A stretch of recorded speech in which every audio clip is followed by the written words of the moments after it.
이 주간은 우리 예수님께서 십자가의 길, 고난의 길을 걸어가신 주간입니다. 이 주간에 우리 주님께서 받으신 고난이 없었다면 우리는 아직도 이방인이었을 것입니다. 그리고 지금 이 순간에도 세상에 썩어지고 추한 것들, 그거 붙잡고 거기 생명 걸고 오늘도 우리 그렇게 살았을 것이고 앞으로도 그렇게 살 것입니다. 우리가 하나님 앞에서 부르심을 입고 받은 모든 은혜들, 우리가 받은 구원, 이것은 이 주간에 주께서 이루신, 주께서 걸어가신, 주께서 받으신 그 고난으로 말미암아 우리에게 허락하신 은총입니다. 주님께서 걸어가신 이 주간의 고난의 그 걸음걸음, 오늘 본문 4절에 보니까 예수께서 그 당할 일을 다 하시고, 예수님은 전능하신 하나님이시니까 어떤 일이 다가올는지, 이 주간에 어떻게 그 일정이 진행될는지, 그리고 받으셔야 할 그 고통이 어떤 건지 주님은 다 하셨습니다. 다 하시고도 그 길을 가셨어요.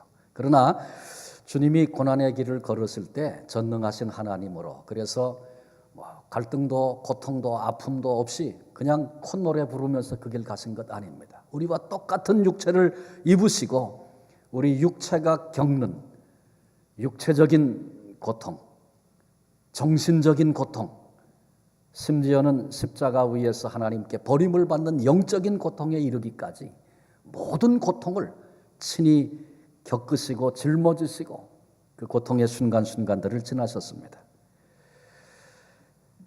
주님은 받으실 고난을, 당하실 모든 일을 다 하시고도 이 길을 승리로 걸으셨습니다.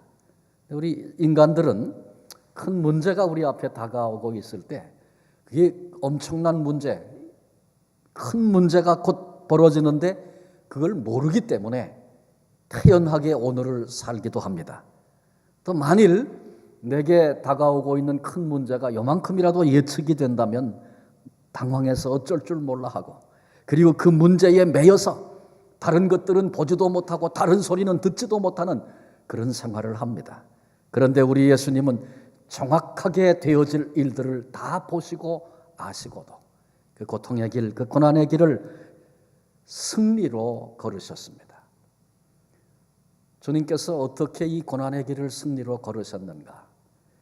사실은 그것은 우리를 위해서 나타내시고 보여주신 일들인데, 그것을 좀 우리 이 밤에 본문을 중심으로 좀 생각하면서 주님께서 어떻게 이 길을 가셨는가, 그리고 우리 삶에도 주님의 고난과 비교할 수 없죠. 그렇지만 그럼에도 불구하고 우리도 감당하기 어려운 우리에게 찾아오는 또 고난들이 있어요. 그때 우리도 주님을 닮아서 이런 모습으로 이 길을 가야 한다, 이런 주님이 보여주신 본을 우리가 함께 같이 나누고 또 본받고 또 그렇게 살기로 결단하려는 하는 그런 시간 가지려고 합니다. 우리 주님은 먼저 이 길을 기도로 가셨습니다. 예수님은 사실 기도가 필요 없으신 분입니다. 삼위일체 하나님, 예수님은 하나님과 한 분이십니다. 그래서 우리가 인간이 이해하는 그런 범주로 설명을 드린다면, 우리가 생각하면 내 옆에 아무리 나를 사랑하는 사람도 내 생각 잘 읽지 못합니다. 대충 감은 잡을 수 있겠지만 그 속에 어떤 마음이 있는지, 어떤 고통이 있는지 알 길이 없는 거예요. 그런데 예수님이 생각만 하시면 하나님께서 그게 뭔지 벌써 다 아시고, 하나님이 어떤 계획을 품으시면 예수님이 벌써 그것을 다 하시는, 두 분은 삼위 하나님은 한 분이신 그런 분이신 거 우리가 다 알잖아요. 그러니까 시간을 내서 아버지 그리고 하나님께 기도하고 그럴 필요가 전혀 없으신 분이세요. 그런데 그럼에도 불구하고 예수님이 이 고난의 길을 기도로 걸으셨습니다. 그것은 우리에게 본을 보여주시는 것입니다. 고난이 있느냐, 아픔이 있느냐, 오늘 힘드니? 그러면 너 기도로 그 길을 걸어라, 지금 말씀하시는 것입니다. 기드론 시내 건너편으로 제자들과 함께 가셨다, 본문이 증언합니다. 공관복음서는 그곳을 겟세마네 동산, 감람산 그렇게 설명합니다. 그런데 이것은 종종 예수님이 제자들을 데리고 가서 기도하시던 곳입니다. 특별한 모임을 가진다면 이곳에 가셔서 기도하셨던 것 같아요. 누가복음 기자는 그렇게 얘기합니다. 습관을 쫓아 감람산으로 나가셔서 그날 한 번 가신 게 아니고 습관처럼 어떤 모임을 갖고 나서는 제자들을 데리고 가자. 그리고 가신 곳이 감람산이었습니다. 그래서 유다도 마지막 만찬 자기도 참여했었고 이 일 후에는 이제 감람산으로 가셨을 것이다. 예측이 가능한 그런 곳이었습니다. 그곳에 왜 가셨습니까? 우린 잘 알고 있습니다. 겟세마네 동산에 주님의 기도, 땀방울이 핏방울이 되었던 그 기도의 순간들을 우리는 알고 있습니다. 우리 예수님은 공생애를 시작하실 때에도 40일을 금식하고 시작하셨습니다.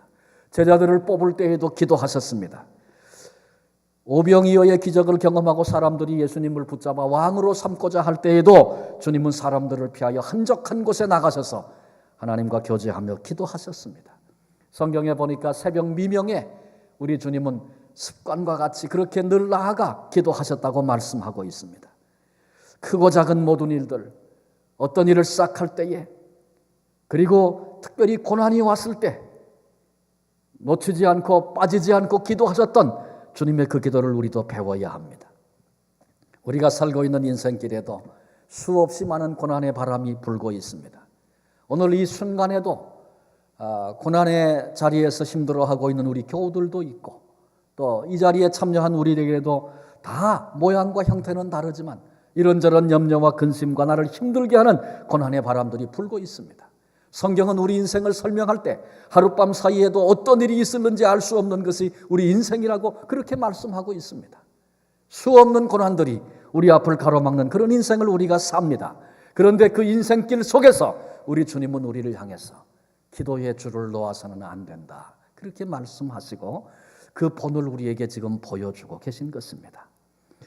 우리가 기도한다라고 하는 것은 하나님께 전적으로 맡긴다, 그런 의미가 포함되어 있습니다. 그러니까 기도하지 않으면, 맡기지 않으면 내가 하겠다는 거죠. 내가. 그런 것입니다. 기도한다는 것은 주님만 바라보겠다는 것입니다. 그러니까 오늘 기도하지 않으면 엉뚱한 거 바라보고 사는 겁니다. 기도한다는 것은 하나님께서 반드시 사랑으로 도와주신다는 것을 전적으로 신뢰하고 믿는다는 의미가 거기 포함되어 있습니다. 그러니까 기도하지 않고 산다는 것은 불신한다는 것이고 의심한다는 것이고 결국은 불순종한다는 것입니다. 그러니 기도하지 않고는 안 된다는 것, 오늘 이 밤에 우리가 기도하시는 예수님 생각하면서 다시 한번 확인할 수 있는 귀한 밤이 됐으면 좋겠습니다. 오늘 기도회 여러분 잘 오셨습니다. 오늘 우리가 함께 기도할 것이고 또 오늘 밤만 아니라 이제 남은 생애를 우리가 기도하며 살아야 합니다. 기도의 사람이었는데 혹시 기도가 끊어지고 기도의 줄이 놓쳐지고 기도가 식어지고 기도를 잃어버리고 사는 분들이 안 계십니까? 오늘 주님께서 기도하셨던 그 모습을 생각하고 우리에게 보여주신, 너희들 인생을 이렇게 살아야 한다 보여주신 주님의 본을 이 밤 같이 바라보면서 다시 기도하기로 결단할 수 있는, 기도에 나의 삶을 드릴 수 있는, 어떤 순간에도 기도의 줄을 놓지 않는 이런 결단이 있는 복된 이 밤이 되시기를 바랍니다. 두 번째로 주님은 이 길을 사명으로 가셨습니다. 10절에 그런 얘기가 나오죠. 베드로가 군대들이 왔는데, 유다가 오고 여러 사람들이 거기 몰려왔는데 불쑥 나서서 검으로 이제 말고의 귀를 벤 얘기가 나옵니다. 그때 우리 주님께서 칼을 칼집에 꽂으라, 아버지께서 주신 잔을 내가 마시지 아니하겠느냐. 아버지께서 주신 잔, 그 잔은 쓴 잔이요, 고난의 잔이요, 십자가의 잔입니다. 그런데 이것이 아버지가 내게 맡기신 사명이다 라고 하는 것을 주님께서 지금 말씀하고 계십니다. 주님이 결국은 군병들에게 붙잡히고 교권주의자들에게 붙잡혀서 십자가에 달리셨습니다. 그런데 대적들이 워낙 계획을 철저하게 잘 세우고 몰려왔던 군대가 워낙 많고 힘이 세서 도무지 어떻게 할 수가 없어서 그래서 주님이 붙들린 게 아니고 상황에 밀려서 어쩔 수 없이 그렇게 십자가의 길을 가신 것이 아니고 지금 내가 이 길을 가는 것은 하나님 아버지께서 내게 주신 사명이다. 온 인류의 죄를 대속하고 그들을 구원의 길로 인도할 하나님께서 나에게 맡겨주신 이 길은 사명의 길이라고 주님 말씀하고 계십니다. 내가 이 일을 위해서 이때에 왔는데 이 일이 하나님이 내게 주신 사명인데 어찌 외면하고 어찌 거부하며 어찌 피할 수가 있겠느냐. 주님은 지금 이것을 사명이라고 선언하시고 상황에 밀려가시는 것이 아니라 자의로 그 길을 걸어가십니다. 주님은 그런 말씀 하셨었어요. 내게는 취할 권세도 있고 내어줄 권세도 있다. 그런데 내가 생명을 주노라. 모든 것의 권세를 가지신 주님께서 하나님 아버지께로부터 사명을 받아 그 사명 때문에 당신의 생명을 자의로 우리에게 주신 것입니다. 지금 그 길을, 아버지가 주신 길을 지금 걷는다는 것입니다. 하나님께서는 인간이 타락한 이후에 바로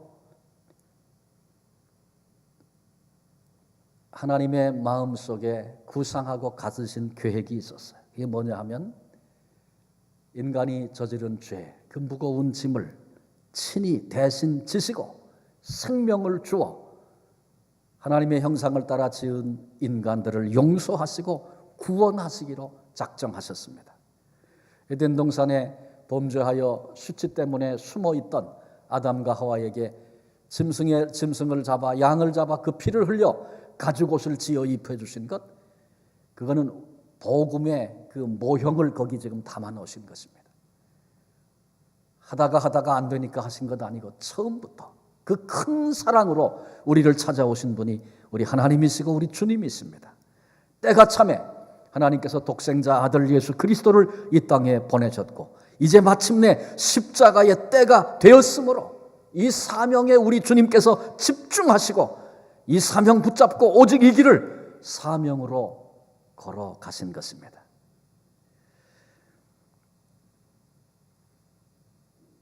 하나님께서 예수님을 이 땅에 보내셨습니다. 무엇 때문에? 사명 때문에. 사명을 주어서 보내셨습니다. 그러면 저와 여러분, 우리는 어떻겠습니까? 우리는 어떻게 이 땅에 왔습니까? 하나님이 우리 보내셨습니다. 그렇죠? 왜 보내셨어요? 심심한데 너도 가서 한번 적당히 살아봐라. 그래서 보내신 겁니까? 아니에요. 예수님을 사명으로 말미암아 이 땅에 보내셨듯이 똑같이 우리들 사명 주셔서 우리를 이 땅에 보내신 것입니다. 우린 돌아봐야 합니다. 그런데 인생을 살면서 내가 내게 주신 사명 망각하고 다른 일에 정신이 팔려서 그렇게 인생을 산다면 우리의 인생은 헛되이 허비해버리는 그런 인생이 되고 말 것입니다. 비틀거리는 흔적을 남길 수밖에 없을 것입니다. 오늘은 이것, 내일은 저것, 그래서 유행을 따라서 그렇게 인생을 살게 될 것입니다. 오늘 이 밤에 하나님이 나에게 주신 사명은 무엇인가? 목사에게 주신 사명이 있죠. 재직들에게 주신 사명이 있습니다. 아버지에게 주신 사명이 있고 어머니에게 주신 사명이 있습니다. 자식들에게 주신 사명도 있습니다. 사회 속에서 일터에서 그리스도인으로 감당해야 할 사명도 있습니다. 나의 삶의 모든 자리에서 하나님이 나를 이때에 거기 두신, 하나님이 나에게 주신 사명이 있는데 그 사명이 뭔지 생각도 안 해보고 질문도 해본 적 없이 그냥 다른 일에 정신이 팔려서 그렇게 인생을 살아왔다면 이제 돌이켜야 합니다. 주님께서 사명 때문에 오셨고 고난이 앞을 가로막아도 사명으로 그 인생길을 걸어가신 것처럼 오늘 우리에게 어떤 환경, 어떤 자리, 어떤 여건이 내 앞에 있을지라도 바로 거기서 하나님 나 여기 보내신 이유, 이 상황 만나게 하신 이유 난 알아요. 내가 그거 감당해 보겠습니다. 그리고 우리의 남은 생애를 때로는 고난의 바람이 불어도 우리 주님 본받고 배워서 우리도 사명의 길, 사명 붙잡고 살 수 있는 그런 삶 살아야 하지 않겠습니까? 주님이 그것을 오늘 우리에게 보여주고 계십니다. 마지막 세 번째로 우리 주님은 이 길을 사랑으로 걸으셨습니다. 고난을 향해서 사명의 길을 걸어가시는 우리 주님, 그 심정은 아주 처절했습니다. 아무도 주님의 마음 이해하지 못하고 엉뚱한 소리하고 바로 그 직전에도 누가 큰 자냐 그러고 싸웠던 제자들의 모습 주님 보시고 다 아십니다. 그런데 주님은 이 고난의 길을 걸으시면서 당신의 입장에서 생각하지 않으셨습니다. 내가 지금 얼마나 힘든데 너희들 하는 게 겨우 그거냐? 주님 그러지 않으셨어요. 주님의 이 마음을 보면서 얼마나 부끄러운지 몰라요. 우리는 언제든지 내 입장이 최우선입니다. 주님은 그 고통의 순간에도 당신의 입장을 생각하지 않고 제자들의 입장, 그 마음, 그래서 그들을 사랑하시고 보호하시고 지키시는 그 일에 온 마음을 드리고 계신 주님을 우리가 본문에서 만나게 됩니다. 유다가 앞장섰고 군대가 왔고 대제사장들과 그리고 바리새인들이 보낸 하속들, 그들은 공의회를 지키는 경관들이었습니다. 이 군대라고 하는 단어가 설명된 것을 보니까 한 600명 정도의 숫자라고 그래요. 저는 어렸을 때부터 성경 보면서 또 설교 들으면서 그저 몇몇 무리가 온 거로 그렇게 생각을 했는데, 그리고 12절에 보면 천부장이 거기 있어. 천부장은 몇 명을 다스리는 사람이에요? 1000명 다스리는 사람이에요. 그래서 사도행전에 보면 그 바울을 잡을 때 막 소요가 일어나고 바울 잡을 때 천부장이 왔는데 정말 1000명 데리고 왔어요. 뭐 40마리 마병들이 240이었는가? 그 나머지는 다 보병들이 그렇게 왔다고요. 이때도 6월절 굉장한 사람들이 예루살렘에 몰려들었고 호산나 호산나 했던 그 난리를 다 봤다고요. 예수님 잡으러 올 때 아주 작정을 하고 군대를 이끌고 지금 온 것입니다. 군대는 세상 권력을 대표하는 상징입니다. 그 외에 다른 사람들은 타락한 교권을 대표하는 사람들입니다. 공회, 대제사장과 바리새인들로 구성되어 있는 그들이 중심이 되어져서 지금 예수님을 대적하고 잡으러 왔던 그런 세력들입니다. 언제든지 신앙인에게는 세상이 핍박하고 타락한 신자가 핍박하고 언제든지 그렇습니다. 주님 오실 때까지 그럴 것입니다. 계시록이 그걸 우리에게 아주 분명하게 말씀하고 있습니다. 겟세마네 동산으로 그들이 밀려오는데 무기를 들고 등과 횃불을 들고 왔다. 본문이 그랬습니다. 그 기드론 시내가는 이렇게 그 예루살렘 아래쪽에서 남쪽에서 이렇게 올려다 보면 예루살렘이 이렇게 언덕으로 올라가면서 있어요. 그리고 오른쪽에 성문을 나서면 바로 기드론 골짜기가 있습니다. 이건 우기의 때만 물이 흐르고 보통 때는 건기 때는 다 바짝 말라 있는 거예요. 그래서 이렇게 돼가지고 이쪽으로 그다음에 평평한 그런 동산이 있고 그다음에 올라가서 산이 있어요. 그 산을 넘어가면 이제 베다니가 나오고 그렇게 됩니다. 그러니까 이 감람산에 겟세마네 동산에 기도하던 거긴 지금도 감람나무가 오래된 감람나무들이 거기 있어요. 근데 거기서 보면 이 성에서 나오는 게 다 보입니다. 다 보입니다. 그러니까 지금 그 거창한 군대를 이끌고 오는 걸 주님이 다 보신 거예요. 위험이 다가오면 피하는 게 맞지 않습니까? 그런데 예수님께서 그들을 기다리셨어요. 그리고 그들이 이렇게 가까이 왔을 때 주님이 그 앞에 나서서 서셨습니다. 그들을 대면하여 주님이 서신 것입니다. 그리고 물었습니다. 누구를 찾느냐? 무리들이 대답하기를 나사렛 예수라. 그때 예수님께서 내가 그다, 내가 그로라. 주님이 그렇게 말씀하셨어요. 그 주님의 말씀을 듣는 순간에 그 많은 무리들이 뒤로 물러가서 땅에 엎드러졌다. 본문이 그렇게 증언하고 있습니다. 이 사람들은 지금 아주 더러운 싸움을 해서라도 어떻게든지 예수님을 잡아서 질질 끌고라도 오겠다고 생각하고 온 사람들입니다. 그때는 6월절, 이때는 6월절 열기는 이스라엘 절기는 이건 음력과 맞닥뜨려요. 그래서 6월절 열기는 언제든지 달이 환하게 뜨는 날입니다. 그래서 별로 이렇게 평지를 갈 때는 뭐 불도 필요 없어요. 예수님이 어디 숨으면 그거 찾아내려고 횃불을 들고 지금 그러고 왔어요. 더러운 싸움을 벌리겠다고 생각하고 왔는데 예수님이 그 앞에 딱 서서 내가 나사렛 예수다. 주님 그러시는 거예요. 주님의 권위 앞에, 이해되지 않는 상황 앞에 그들은 깜짝 놀라서 땅에 엎드러질 수밖에 없었습니다. 큰 충격을 받았습니다. 그때 주님이 또 물어서 야 정신들 차려라. 쓰러져 있는 그들을 보면서 너희가 지금 도대체 누구를 찾니? 또 물으셔서 그랬더니 나사렛 예수라. 내가 그러라. 2번을 반복해서 내가 너희들이 찾는, 너희들이 잡고자 하는 내가 바로 그 예수다. 주님의 말씀이셨습니다. 그리고 바로 이어서 하신 말씀이 그러니 이 사람들이 가는 것을 허락하라. 용납하라. 이렇게 주님이 말씀하셨어요. 그건 무슨 말씀이에요? 그럼 그러냐? 나사렛 예수 잡으러 왔지? 그러면 나니까 나 잡아. 그리고 제자들은 다 보내라. 그런 말씀을 주님이 하신 거예요. 다른 공관복음에서는 제자들이 도망갔다 그렇게 설명을 했어요. 근데 요한 사도는 예수님의 마음을 읽었어요. 그때 그 말씀, 그게 무슨 말씀인지 알았어요. 나는 잡고 이들은 보내라. 그래서 기회가 생기니까 도망간 거죠. 생각도 못하고 제자들 도망갔습니다. 예수님은 벌써 알고 계세요. 그 흥분해서 더러운 싸움도 하겠다고 작정을 하고 검을 들고 지금 밀려온 이 사람들과 예수님의 제자들과 충돌이 생기면 죽임을 당하기도 하고 최소한도 다 끌려가는 겁니다. 주님께서 그거 아셨어요. 그래서 충돌하지 않도록 너희가 잡으려는 자가 누구냐? 그게 바로 나다. 확인시키고 나 잡으면 됐지.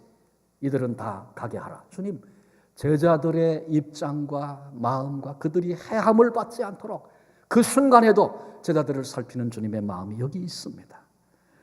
베드로가 말고의 귀를 뵀죠. 여러분 그 순간은 굉장히 큰 위기의 순간입니다.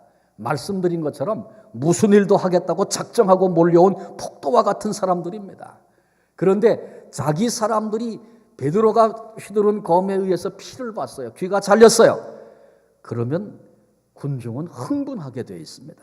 그러면 걷잡을 수 없는 결과가 오는 거예요. 그러면 제자들 다 죽을 수 있어요. 그 자리에서. 근데 누가복음서에 보면은 예수님께서 즉시 그 말고의 귀를 만지셔서 고쳐주십니다. 피가 흐르고 그랬는데 주님이 만지셔서 회복이 됐어요. 거기 모인 사람들이 얼마나 놀랬겠어요. 피 보면 싸우다가 괜히 힘없던 애들도 피가 나면은 그 다음엔 막 죽을 것 같이 덤비는 일들도 있잖아요. 피를 보면 흥분한다고요. 흥분할 수 있는데 주님이 즉각 만져서 고쳐주심으로 주님 잡으러 온 사람인데 고쳐주셨어요.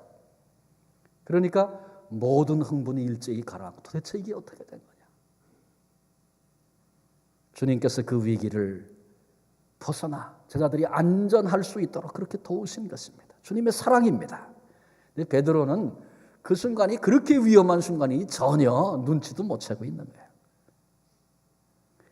사실 베드로가 그런 얘기했어요. 주님께서 이제 내가 죽는다. 죽음에 대한 말씀을 하실 때 베드로가 호언장담하면서 그런 일이 있다면 내가 주님과 함께 죽을지언정 주님을 배신한다든지 그런 건 없습니다.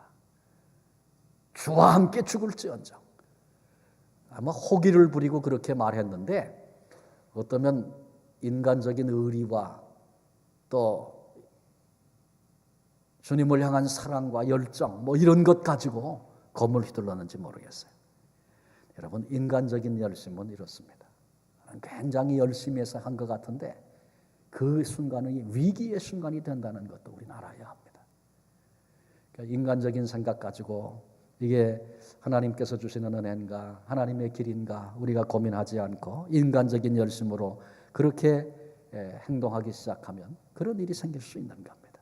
그런데 그 순간에도 우리 주님의 사랑이 그들을 그리고 베드로를 안전하게 지켜주시고 보호하셨습니다.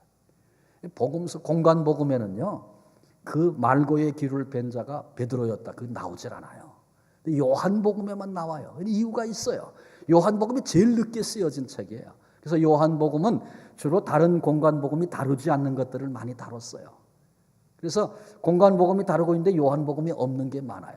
다른 복음서는 다 일찍 쓰여졌고 그때는 베드로가 한참 활동할 때라고요. 그래서 말고의 귀를 잘랐던 자가 베드로였다. 이게 알려지면 베드로가 대립이 되고 어려움을 겪을 수도 있어요. 일부러 그게 얼마나 어려운 상황인지 알았기 때문에 그 이름을 쓰질 않았어요.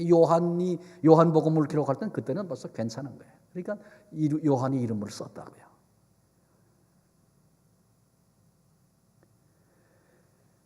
구절을 봅니다. 이는 아버지께서 내게 주신 자 중에서 하나도 잃지 아니하였사옵나이다 하신 말씀을 응하게 하려 함이로라. 주님께서 요한복음에 있는 그 이제 우리 앞에 앞부분에 보면 그런 얘기들이 나오죠. 이제 다른 복음서와 달리 긴 그 기도가 나오는데 그 기도를 하실 때 주님이 기도하실 때 그렇게 된 것으로 인하여 감사했던 주님의 감사의 기도를 기억하실 것입니다. 하나도 잃지 아니하였나이다.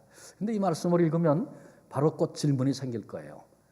12제자였는데 그 중에 유다 잃었잖아요. 유다는 잃어버렸는데 하나도 잃지 않았습니다. 아버지가 주신 자 중에서. 주님이 그렇게 말씀하셨단 말이에요. 그러니까 분명하죠. 하나님이 주신 자는 몇 명이에요? 제자들 가운데? 몇 명? 11명이에요. 11명. 하나님이 주신 자는. 그럼 한 명은 누가 줬어요? 예? 사탄이 줬어요. 사탄이. 유다는 사탄이 심은 자입니다. 예수님께서 그걸 몰라서 속으셨습니까? 아닙니다. 처음부터 주님은 아셨습니다. 그런데 왜 그러면 제자 속에 유다를 두셨는가? 예수님이 한 번은 비유로 그런 말씀하셨죠. 알곡과 가라지 비유를 말씀하셨어요. 밤새 와서 사탄이 가라지를 덧뿌리고 갔어요. 종들이 저거 다 뽑을까요? 그랬더니 뭐라 그래 주인이? 야 뽑지 말고 그냥 둬라. 가라지 뽑다가 알곡도 뽑을 수 있단다. 그냥 둬라 그러셨어요. 만약에 예수님께서 유다를 기회를 만들어서 너 같은 놈은 따라오면 안 돼 그러고 내치셨다면 아마 제자들 속에도 야 혹시 나도 잘못하면 주님이 내치시지 않을까 이런 두려움이 생겼을 거예요. 우리 주님은 가라지를 뽑다가 알곡의 마음이 상하는 것 얼마든지 그런 일이 있을 수 있어요. 그것 하나도 주님은 허락지 않으시고 그냥 두셨어요. 그 의미만 있는 것이 아니라 또 한 가지는 동시에 유다에게 기회를 주신 것입니다. 벌써 인류 이 땅에 태어난 모든 인간들 가운데 예수님의 제자 가운데 한 사람으로 뽑혔다는 것 자체만으로도 벌써 특별한 기회를 얻은 거죠. 예수님을 따라다니면서 주님이 행하시는 이적, 주님이 말씀하셨던 그 생명의 말씀들, 그리고 주님을 통해서 보게 된 하나님 나라의 일들, 다 기회였습니다. 뿐만 아니라 가롯 유다에게 있어서 그가 악한 마음을 품었을 때에 그것을 지적하셔서 주님이 기회를 주고 계신다는 사실을 성경을 통해서 우리는 보게 됩니다. 보라, 나를 파는 자의 손이 나와 함께 상위에 있도다. 주님 그렇게 말씀하셨어요. 그릇에 손을 넣는 자가 바로 그 사람이다. 인자는 작정된 길로 가거니와 나를 파는 자는 화가 있을 것이다. 차라리 나지 아니하였다면 좋을 뻔하였느니라. 지금 이 얘기를 계속 유다가 듣는 거예요. 지금. 그러다가 요한복음에 보면 유다가 그래요. 나는 아니지요. 이러고 예수님께 물어요. 그때 예수님께서 내가 말하였도다. 구체적으로 다른 사람은 지금 무슨 말씀하시는지 잘 이해를 못해도 유다는 아는 거예요. 내 하는 일을 속히 하라. 최초의 주님이 행하신 성찬, 이건 내가 너희를 위해 찢는 내 몸이다. 이것은 내가 너희의 죄를 사하려고 흘리는 언약의 피다. 그렇게 말씀하시면서 배설하셨던 첫 번째 성찬, 유다가 그대로 다 받았습니다. 거기 참여했습니다. 주님께서 유다의 발도 씻어주셨습니다. 이 모든 것이 다 기회입니다. 누가 봐도 유다가 성경을 읽어보면 주님이 유다의 계획을 다 알고 계시구나. 우리가 성경을 보면 다 아는데 유다가 왜 몰랐겠어요? 주님께서 유다에게 계속적으로 그 불행한 자리에서 벗어나도록 기회를 주고 계십니다. 그런데 유다는 이 모든 기회를 다 잃어버렸습니다. 그리고 비극적인 존재가 됩니다. 얼마나 악한 자인가 스스로 증명하게 됩니다. 오늘 그리고 이 한 주간 하나님이 우리 교회 그리고 각각 개인에게 주시는 기회입니다.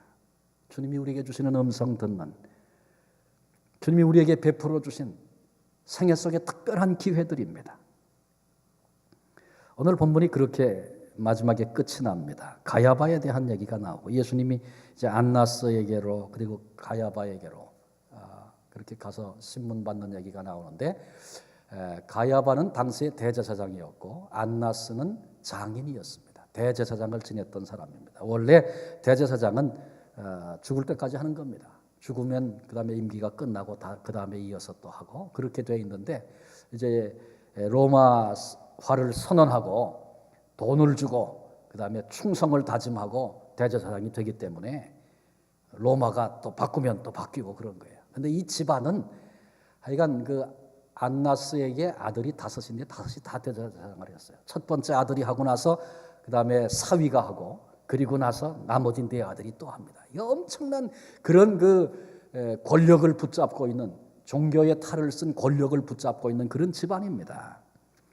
그 이제 그 얘기가 나오면서 가야바가 했던 얘기가 딱 나오죠. 한 사람이 백성을 위해 죽는 것이 유익하다. 그렇게 말했던, 그렇게 권고했던 사람이다. 그러니까 그건 무슨 얘기냐면 백성을 위하고 뭐 그런 얘기하고 있지만 그게 아니고 예수님께서 진리를 말씀하시고 성전을 청결케 하고 백성들이 예수님을 환호하고 따르는 이런 일들을 보면서 두려움을 느낀 거예요. 이러다가 이 기득권을 뺏기겠다. 그래서 가장 정확하게 일을 처리하는 것은 한 사람 죽이면 된다. 그 얘기하는 겁니다. 자기의 기득권을 위해서 예수 그리스도를 죽이는 것이 그것이 유익한 일이다. 그렇게 얘기한 거예요. 그런데 이 불신앙의 기득권을 지키려고 하는 그래서 했던 이 가야바의 얘기가 예언적인 얘기가 되었습니다. 예수님 한 분 십자가에 죽으심으로 온 인류에게 유익을, 아니 유익 정도가 아니라 이 은혜가 없었다면 모두가 다 지옥 갈 수밖에 없는 그런 인생들이었는데 죽음의 자리에서 살아나는 이 은혜를 예수님이 십자가에 죽으심으로 우리 모두에게 이 은혜를 베풀어 주신 것입니다. 그러니까 이 말씀을 보면서 지금 주님이 이 고난의 길을 걸어가시는 것은, 그리고 십자가에 죽으신 것은 우리를 위하여 주신 은혜고 나를 위해서 베푸신 주님의 은혜임을 이 밤에 우리 모두가 다시 확인해야 합니다. 이제 말씀을 마칩니다. 주님은 고난의 길을 어떻게 걸으셨다고요? 기도로 걸으셨다고 그랬어요. 두 번째는 이 길을 사명으로 걸으셨다고 그랬어요. 세 번째는 이 길을 사랑으로 걸으셨다고 그랬어요. 뭐 명분이 있고 뭐 이유가 있고 다 그래도 굉장히 잘하는 것 같아도 그 속에 사랑이 없으면 헛것이라 그랬죠. 예수님은 그 길을 사랑으로 걸으셨습니다. 오늘 이 밤에 우리 이제 같이 좀 기도하려고 하는데 모든 기회를 다 놓쳐버렸던 가룟 유다를 잊지 마십시다. 하나님 이 밤에 우리에게 기회를 주시는데 우리 하나님 앞에서 이 말씀 붙잡고 좀 기도하기를 원합니다. 먼저 다른 것은 다 내려놓고 주님이 이 주간에 그 고난의 길을 걸어가셔서 오늘 내가 여기 있고 하나님을 아버지라고 부르고 영원한 소망을 가진 자로서 오늘을 살게 된 것이구나. 주님의 그 은혜 앞에 한번 좀 감사의 마음으로 이 시간 나아갔으면 좋겠습니다. 우리 이 기도는 소리 내지 말고 피아노 좀 연주해 주시면 우리 조용히 묵상하면서 주님 걸어가신 길 우리가 알고 있는 대로 한번 상상해 머리에 좀 그려보십시오. 근데 그것이 나를 위하여 하신 것입니다. 주님이 고난의 길을 걸으신, 주님이 멸시와 천대와 수치를 받으신 것, 나를 위한 것입니다. 나는 주님을 알지도 못하고 대적하고 상관없는 자리에 살던 사람인데 그런 나를 수없이 배신하고 수없이 딴 길로 나아가고 그렇게 살고 있는 나를 다 아시는 우리 주님께서 그런 나를 위하여 걸어가신 그 길입니다. 우리 감사의 마음으로 한번 주님 앞에 먼저 서십시다. 주님 감사합니다. 나 같은 것을 위해서 고난 받으시고 멸시 받으시고 십자가에 생명을 내주신 그 사람 감사합니다. 우리 이 시간에 좀 주님의 모습을 그려보면서 감사의 마음을 주님께 좀 드리겠습니다. 우리 조용히 묵상하면서 감사의 마음으로 주님 앞으로 나아가십시다.